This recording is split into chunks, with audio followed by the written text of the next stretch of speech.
বন্ধুরা, যেমনটা আমরা সবাই জানি, বিশ্বের সবথেকে দ্রুত সুপারসনিক ক্রুজ মিসাইল ভারতের কাছে ব্রহ্মসের রূপে মজুত রয়েছে, যার জবাব এখনো ভারতের শত্রু চীন এবং পাকিস্তানের কাছে নেই। এমনকি দুনিয়ার অন্য কোনো দেশের কাছেও ব্রহ্মসের জবাব নেই, যেই কারণে এটাকে ভারতের ব্রহ্মাস্ত্র বলা হয়। কিন্তু বন্ধুরা, এখন ভারত সহ বিশ্বের অন্যান্য শক্তিশালী দেশ হাইপারসনিক মিসাইল ডেভেলপ করার দিশায় এগিয়ে চলেছে। এতে প্রথম সাফল্য রাশিয়া পেয়েছে, আর এই বছরেই রাশিয়া জিরকন মিসাইলের সফল পরীক্ষা করে বিশ্বের এমন প্রথম দেশ হয়ে গেছে যার কাছে হাইপারসনিক মিসাইল রয়েছে। এছাড়া আমেরিকা লাগাতার হাইপারসনিক মিসাইলের টেস্ট করছে, কিন্তু তারা এতে সাফল্য পাচ্ছিল না। অবশ্য শেষ পর্যন্ত গত মাসে চীন এবং রাশিয়াকে কড়া জবাব দিয়ে আমেরিকা আধুনিক হাইপারসনিক মিসাইলের সফল পরীক্ষা করেছে। বন্ধুরা, ভারতের ব্রহ্মস 2 আসার আগে আর রাশিয়া এর ওপর যে বয়ান দিয়েছে সেটা নিয়ে আলোচনা করার আগে আমরা হাইপারসনিক মিসাইলকে নিয়ে যে রেস চলছে রাশিয়া, চীন, ইন্ডিয়া এবং আমেরিকার মধ্যে, এটাকে বুঝে ওঠা জরুরি, কারণ এর থেকে আপনারা ব্রহ্মস 2 এর ইম্পর্টেন্স বেশি ভালোভাবে বুঝতে পারবেন। বন্ধুরা, হাইপারসনিক মিসাইল অন্যান্য মিসাইলের মতোই হয়, কিন্তু এর যে স্পিড হয় সেটা শব্দের গতিবেগের থেকেও 5 গুণ বেশি, মানে ম্যাক 5 এর থেকেও বেশি। ম্যাক 5 এর থেকে কম স্পিড হলে সেটাকে সুপারসনিক বলা হয়। আবার সুপারসনিকের স্পিড 1.2 ম্যাকের থেকে বেশি হয়। আবার তারও নিচে সাবসনিক এবং ট্রান্সসনিক মিসাইল আসে। বন্ধুরা, আমরা রাশিয়া এবং আমেরিকার কথা বলে ফেলেছি, এবার আসি ভারতের নাম্বার 1 শত্রু চীনের কাছে, যেখানে আমেরিকা দ্রুত হাইপারসনিক টেকনিক নিয়ে কাজ করছে।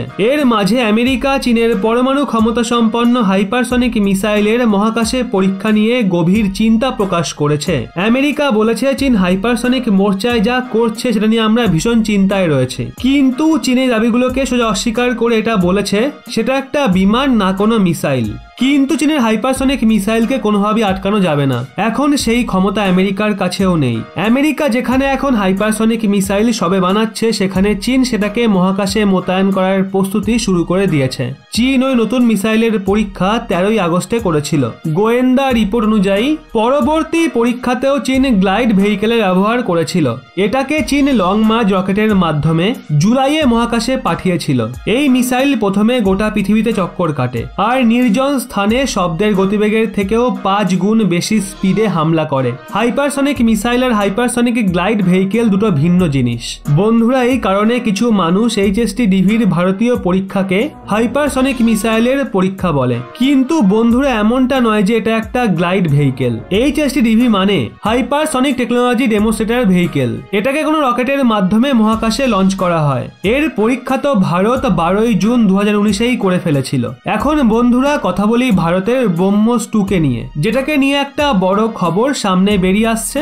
রাশিয়া এর মাঝে একটা বড় ঘোষণা ভারতের ব্রহ্মস 2 কে নিয়ে করেছে, যেটা চীন একদমই বরদাস্ত করতে পারবে না, কারণ আগেই চীনের থেকে বেশি অ্যাডভান্স S-400 ডিফেন্স সিস্টেম ভারতকে দিয়ে চীনের বিপদ বাড়িয়ে দিয়েছে রাশিয়া।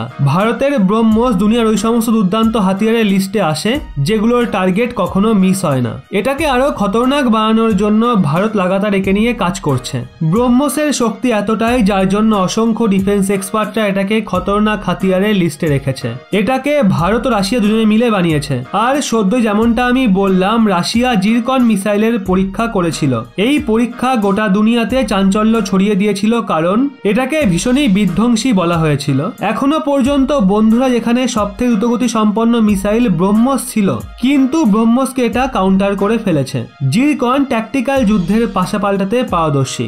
অন্যদিকে যত ডিফেন্স কোম্পানি রয়েছে তারা এটা বলছে ভারতের ব্রহ্মস 2 সামনে আসছে, যার উপর গোটা দুনিয়ার নজর টিকে রয়েছে, কারণ এক্সপার্টরা বলছে ভারত যা দাবি করছে এটাকে নিয়ে এটা তার থেকেও বেশি ঘাতক হবে। রাশিয়া ব্রহ্মস 2 কে নিয়ে বলেছে যদি আপনি একবার ব্রহ্মস 2 কে দেখে ফেলেন আর এর ফিচার জেনে যান, তাহলে আপনি অন্য সমস্ত মিসাইলকে ভুলেই যাবেন।